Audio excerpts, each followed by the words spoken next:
Así es, mi querido gordito, ¿qué es el SIBO? Se encuentra con nosotros el doctor José Guzmán, gastroenterólogo endoscopista. Y precisamente vamos a hablar de este tema que no lo tenemos bastante claro y que seguramente, si está en el intestino delgado, debe ser muy común. Doctor, ¿cómo está? Buenos días, un gusto tenerlo aquí en el programa. Por favor, cuéntenos un poquito, explíquenos qué es el SIBO.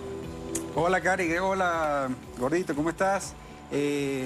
Contento de estar nuevamente con ustedes aquí. Y bueno, estaba viendo temprano que se estaban riendo del gordo porque deriva de unas siglas en inglés y es efectivamente Small Intestinal Bacterial Overgrowth, que es la definición de las letras en inglés, SIBO, y significa sobrecrecimiento bacteriano del intestino delgado.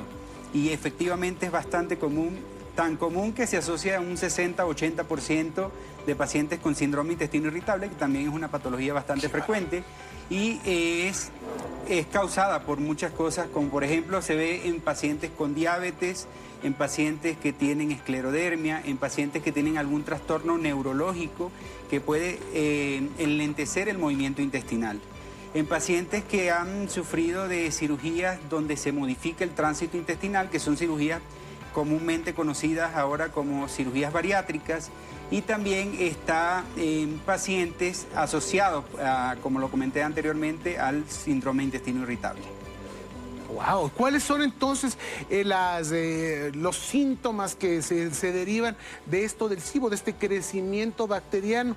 ¿Qué es lo que podría tener o presentar este paciente que llame la atención poderosamente para decir, yo tengo SIBO, he tenido SIBO? ¿Cuál sería el diagnóstico? ¿Cuál sería el tratamiento? ¿Existe una solución? Cuéntenos, doctor, por favor. Sí, bueno, el diagnóstico lo hacemos con pruebas, aunque también con la evaluación clínica, el interrogatorio del paciente en la consulta, nosotros podemos determinar que hay un sobrecrecimiento bacteriano en el intestino delgado. Es común, suele confundirse esta patología con dispepsia, que es alteración de la digestión y acompañada de acidez, de reflujo.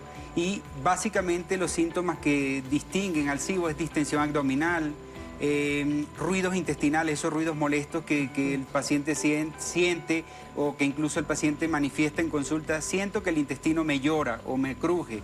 Eso puede ser un síntoma de SIBO. Dolor abdominal localizado en la parte central del abdomen, es decir, no es arriba, no es abajo, es en el centro del abdomen en relación al pupo o al ombligo. Alteración del patrón evacuatorio, puedes tener diarreas o puedes tener estreñimientos o alternancia del patrón evacuatorio. Y el diagnóstico lo hacemos con la clínica y el test de aliento. El test de aliento específicamente para el SIBO, que vendría a ser, se le da al paciente una muestra de una bebida azucarada. Esto esperamos cierto tiempo y cada 15 minutos vamos a empezar a tomar muestra de aliento.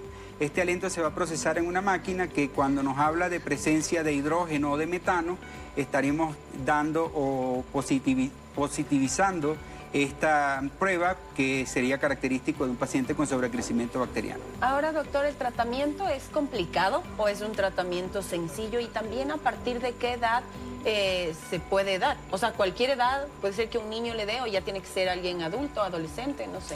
Normalmente hablamos de SIBO en pacientes de adolescentes en adelante, nunca en niños, porque el tipo de alimentación quizás. Lo que empezamos de tratamiento en el paciente es modificando la alimentación, disminuir los carbohidratos, disminuir alimentos ricos en azúcar, que también sería los carbohidratos, y luego de eso vamos a pasar una fase con antibióticos, y después de los antibióticos, si hay alteración del tránsito intestinal, podemos poner medicamentos para modificar o para mejorar el tránsito intestinal, y se usa mucho probióticos también hoy en día para reestructurar o para modificar la microbiota intestinal.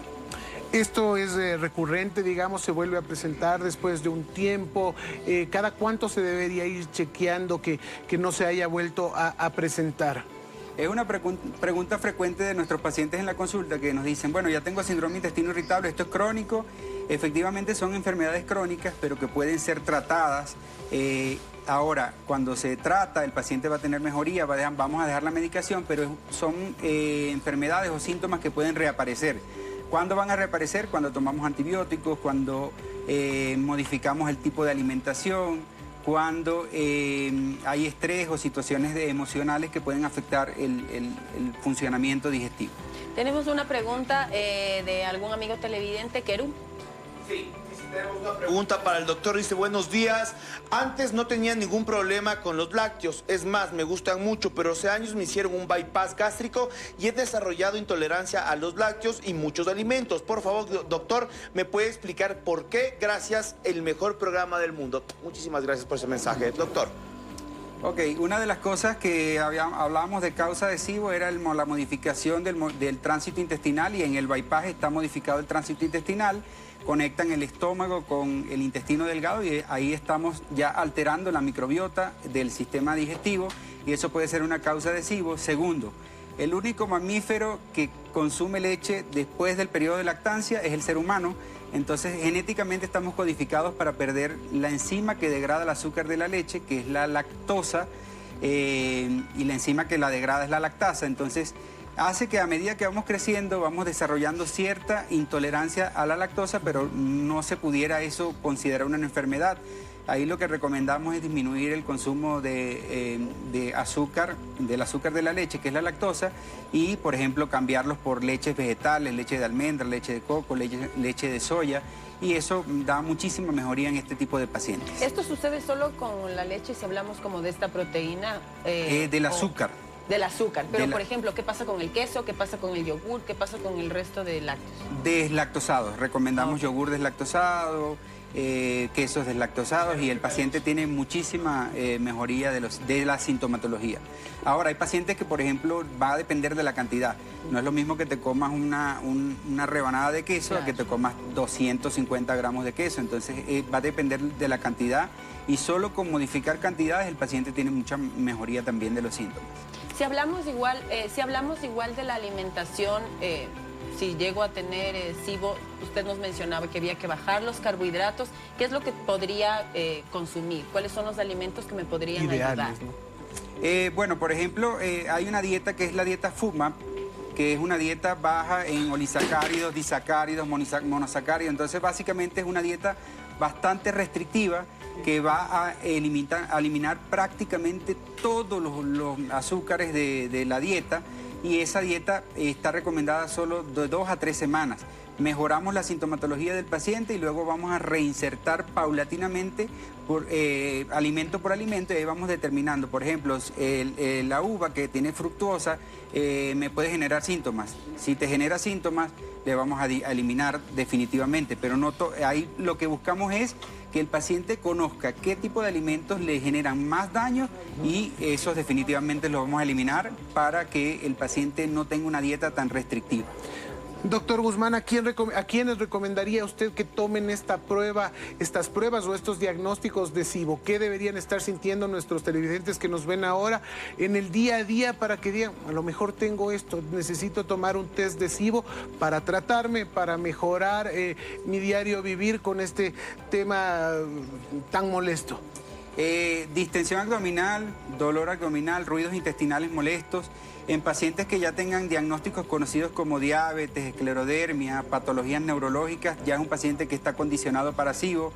En pacientes que toman protectores gástricos, los famosos protectores gástricos. Todos los prazoles. Ajá, todos los prazoles. Estos son pacientes que modifican el pH dentro del intestino y están propensos a desarrollar SIBO. Entonces, yo cuando el paciente llega a la consulta, me refiere a esta sintomatología, tiene alguna de las patologías que ya hemos comentado, hay alimentos que le están causando molestias, yo trato de poner la medicación de una vez, porque indicarle la prueba que con un alto porcentaje de más de 90% nos va a salir positivo, para no incurrir en el gasto.